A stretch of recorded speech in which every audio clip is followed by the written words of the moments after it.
रविवार और बुधवार रुहंतु सतर्क। नियम न मानिले गणिबे मोटा अंकर दंड। तेबे कौन रही संपूर्ण अपडेट आसतु जानिबा।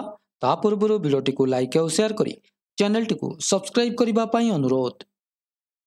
दिनकू दिन बढ़ुथिबा सड़क दुर्घटना को नजर रखी बड़ पदक्षेप नैछंती राज्य सरकार। एणिकी प्रत्येक रविवार और बुधवार हेब शून्य सहनशीलता दिवस। सड़क सुरक्षा नहीं लोकसेवा भवन में अनुष्ठित हो जाइछि राज्य सड़क सुरक्षा परिषदर गुरुत्वपूर्ण बैठक। एथिरे सुरक्षित घर बाहुड़ा उपरे गुरुत्व देइछंती परिवहन मंत्री विभूतिभूषण जेना। चारोटी प्रमुख विषय उपरे आलोचना होइछि।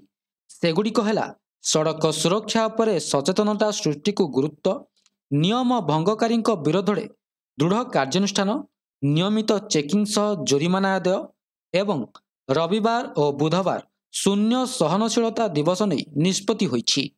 एही बैठक में मुख्य शासन सचिव मनोज आहूजा, उन्नयन कमिशनर अनु गर्ग, अतिरिक्त मुख्य शासन सचिव Satyabrata Sahu, police DG YB Khurania, परिवहन विभाग सचिव उषा पाढ़ी, ओएसआरटीसी सीएमडी दीप्तेश पट्टनायक प्रमुख जोग दैछंती।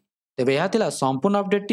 भिडियोटी भल लगी भिडियोटी को लाइक करंतु, शेयर करंतु एवं चैनल को सब्सक्राइब करबा पई भूलंतु नहीं। धन्यवाद।